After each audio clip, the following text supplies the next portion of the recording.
Welcome to The Eye Opener. I'm your host, Michael Lewis. The anti-CRT movement has grown strong. The fight against critical race theory also opens a window for Americans to understand the left's deceptive tactics. However, schools might still be pushing CRT under new names. A 1776-inspired curriculum is now available. You can teach your children honest American history right at home. Pennsylvania decertified a county's voting equipment. It sounds like a step in the right direction, but are there ulterior motives? The devastating flood in China shocked the world, but is it actually a natural disaster? Okay, my friends, let's take a closer look at this week's highlights together. This week's encouraging news is the preliminary victory over critical race theory. The Biden administration said on multiple occasions that it was an error to promote a radical group's booklet that advocates CRT. This is no small matter. The move means the Democratic-controlled White House can no longer side with CRT. Many people now understand how wrong it is, but local education departments in some areas are still pushing for it in their curriculums. The Department of Education first referenced the booklet 3 months ago in its guidance for school reopenings, sending it to over 13,000 school districts.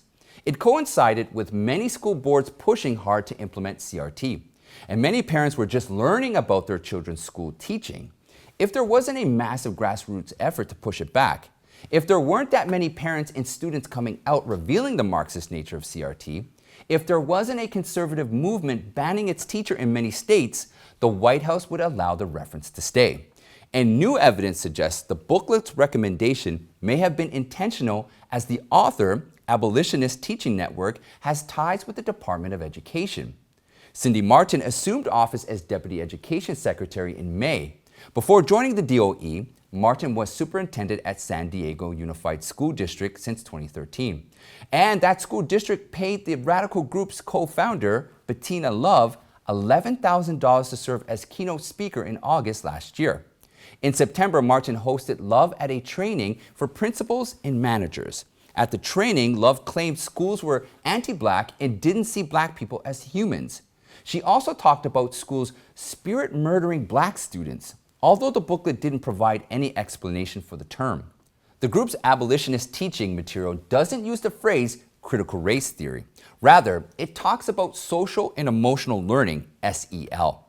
But the two are essentially the same. We'll talk about that later. However, the alarming point is the Biden administration has already adopted the term. The COVID relief bill provides the DOE with $122 billion in funding, a portion of which would pass down to local school systems. School boards must spend 20% of the funds to promote programs that consider students' academic, social, and emotional needs. Do you think this is a mistake too? Florida-based conservative advocate Susan Mahiel said one strategy of the progressive movement is staying on track. Never drop the endgame goal and constantly adjusting. It's very true. The left is cunning and good at deception. They hide their agenda with deceptive names. CRT is a perfect example for us to see through this leftist tactic, so you can recognize it the next time you see it. The left will never tell people that CRT is the new Marxism. One cannot tell what critical race theory really is from its name. However, as CRT becomes more controversial and started to fall out, the left rebranded it with new names. CRT is now quietly being replaced by a phrase used back in 2019, culturally responsive learning, CRL. This sounds even more deceptive. SEL, social and emotional learning, that we just talked about, is another name. Key SEL proponent, CASEL, Collaborative for Academic, Social, and Emotional Learning, explains the term as the process to develop healthy identities, manage emotions, and achieve personal and collective goals. These all sound fantastic, but if you keep reading, you see SEL actually emphasizes equity and social justice. To some extent, social and emotional learning has always been used as a vehicle to introduce leftist propaganda in the classroom. And now it's critical race theory. So it's still about dividing people by color. Be wary of new names for CRT. The best way to protect our children from the critical race theory is to have them understand the real history of America. The exciting news is Hillsdale College has released a K-12 curriculum that aims to teach young Americans honest history and an accurate account of civics. Hillsdale College is known for its classical liberal arts, and it's not government funded. According to its website, the college considers itself a trustee of Western philosophical and theological inheritance tracking back to Athens in Jerusalem. The Hillsdale 1776 curriculum provides parents, teachers, and schools with an education that's both classical and American. It cultivates moral character, something most education curriculums are terribly short of today.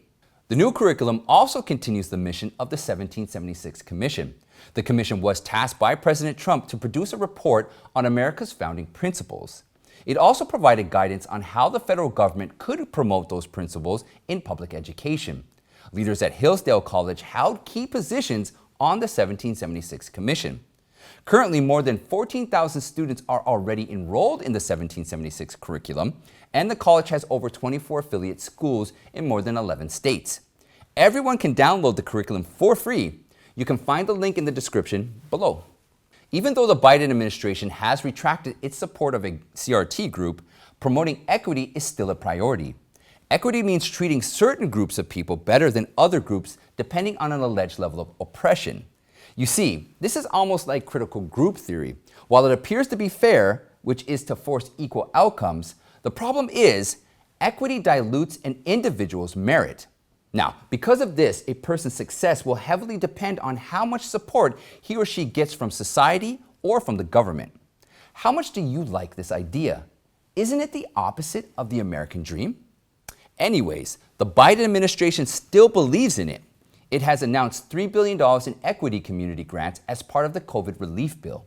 Commerce Secretary Gina Raimondo told reporters on July 22nd that millions of Americans continue to struggle amid the economic effects of the pandemic, and the effects have been uneven. Raimondo said their core investment strategy is to make sure these grants will be distributed equitably. To enforce that, if you want to apply for the grant, you have to prove that you have an equity lens. Raimondo also stressed every community will receive something, as she promised the distribution should be proportional. We have no doubt that there are economically distressed communities and disadvantaged groups that the government should be helping. However, there are much better ways to improve the situation than equity approach. For example, the Opportunity Zone program by the Trump administration was a smart and effective solution. The Opportunity Zone was created under the Tax Cuts and Jobs Act of 2017. Investors are encouraged to invest in economically distressed communities, the Opportunity Zones, to receive tax benefits. There were nearly 9,000 low to moderate income areas designated as Opportunity Zones throughout the country. By the end of 2019, the program had attracted $75 billion in funding and drove $52 billion of new investment in those communities. This is much higher than the $3 billion in grants the current administration is offering because Opportunity Zones mobilize everyone to help with the problem, rather than a single big government. It's an organic approach. In addition, those investments created at least 500,000 new jobs in the distressed communities, so Americans of every race would benefit.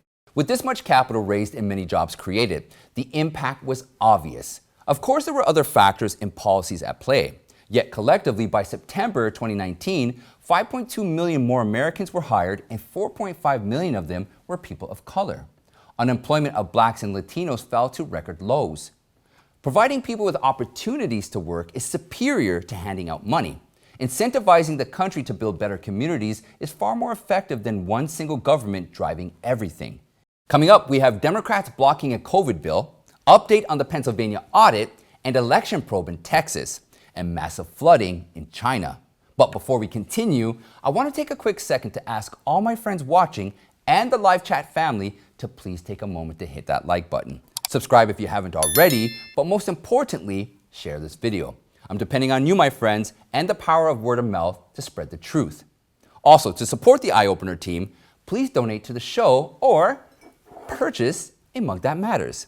You can find the link in the description below, and your support, as always, is greatly appreciated. Salute. On Tuesday, Senator Rand Paul and Dr. Fauci had a second heated exchange during a Senate hearing. Fauci kept on denying that the NIH funded gain-of-function research at the Wuhan lab. To put an end to the back and forth, Paul sent a criminal referral letter of the NIAID director to the Department of Justice. The letter urges Attorney General Merrick Garland to probe Fauci over comments he made during the May congressional hearing.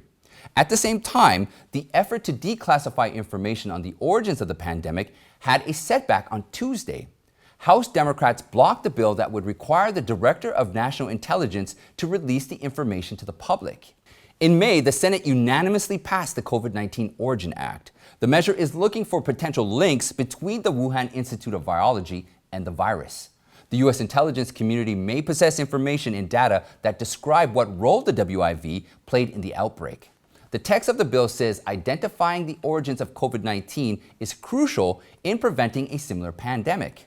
However, Democrats now want to keep the information confidential. The block came when CCP officials said they would not comply with a second WHO probe into Wuhan. Moving to the topic of election integrity and audits, the Pennsylvania Department of State decertified Fulton County's voting system for future elections. Now, to avoid confusion, Pennsylvania also has a Fulton County. In a July 21st statement, the Democrat-controlled Senate Department said the software company Wake TSI's access to the county's voting system didn't meet chain of custody and access limitations necessary to prevent tampering. It particularly stressed that Dominion is not able to affirm that its systems continue to meet state and federal certification standards. Why is it that Dominion can never certify its own machines whenever a third party comes and looks at its equipment? This assertion essentially says Dominion rejects all independent examinations of its machines. If this is the case, shouldn't we get rid of all of its machines? Pennsylvania Democrats have run out of options to decertify the machines now. They set precedent so that they could do it again after the forensic investigation triggered by Senator Doug Mastriano. So if the probe finds problems with the machines later, they can come and say the machines are decertified. Wake TSI carried out an election assessment that involved its workers visiting Fulton County in December 2020 and in early February 2021. Although the company concluded the election was well run, it uncovered 5 issues of note, with 3 related to Dominion. The 3 issues were the failure of Dominion voting to meet Commonwealth certification requirements, the addition of non-certified database tools installed on the system, and changes were made to the election management system 3 weeks prior to the election. Wake TSI said, while these may seem minor, the impact on an election can be huge. Dominion disputed the report's findings, and only now has the State Department decided to decertify the county's voting equipment. Pennsylvania House Republicans are making another attempt to pass a voting overhaul bill. Democrat Governor Tom Wolf vetoed one such bill last month. However, in a memo, Wolf signaled he isn't opposed to voter identification requirements, namely for mail-in voting. To address the governor's comment, Republican lawmaker Seth Grove said he'll reintroduce the bill. Other than proposing new voter identification requirements, the measure would move up the voting registration deadline, limit drop box usage, and allow mail-in ballot recanvassing. Current state law only requires Pennsylvanians to show identification when they vote for the first time. The new bill is set to mandate voter identification for every election. Senate President Republican Jake Corman said he was optimistic about Wolf's recent comments on negotiating voter identification laws, as a strong majority of Pennsylvanians support it. In Texas, Republican lawmakers introduced legislation for a massive probe of the 2020 election. The bill asked a third-party expert to conduct a forensic audit of 13 of the most populous counties. Despite former President Trump carrying a victory margin of nearly 6 points, Biden won 10 of the 13 counties. Key sponsors of the bill, Representative Steve Toth, believes Texas is not free of voting irregularities. Last year, the lawmakers tried to void more than 125,000 cast ballots. Attorney General Ken Paxton's office has also been swamped with election-related lawsuits since November. Currently, his office is in the process of prosecuting 43 individuals for a total of 510 cases of alleged dishonest election conduct. Let's now switch our attention to China. Historic flooding struck the central city of Zhangzhou on July 20th. Local CCP authorities ordered an emergency flood discharge for one of their dams with 0 notification. Chinese citizens are usually never told about these orders. To get a sense of how intense the rain was, the city of Zhangzhou had a year's worth of rain in one day. The combination was disastrous. Because the Chinese regime did not notify the locals about the discharge, people in the area weren't evacuated in time and suffered tremendous losses. Subways, the most prone to the flood threats, were operating as normal. As a result, subway cars loaded with passengers were flooded. Viral video showed hundreds of people close to drowning with water at their shoulders. How many of them survived? There are no official numbers. One of the main expressway tunnels in Zhengzhou also flooded. The 2.5-mile tunnel was packed with hundreds, possibly thousands of cars when water rushed in. People who managed to escape said the water filled the tunnel within 5 minutes. It's horrifying to think how many were trapped.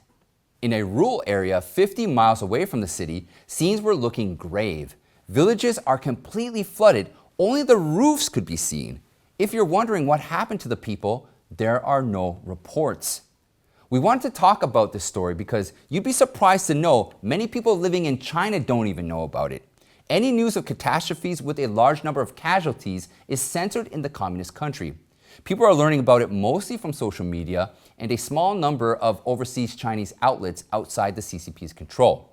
But the CCP is actively censoring news of all the floods as well.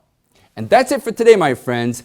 Let me know how you like this new format and join me on the Eye Opener Telegram chat room and follow me on Newmaker, Gab, Parler, and Getter. I'd like to thank you all. Have a wonderful weekend, and I'll see you next time.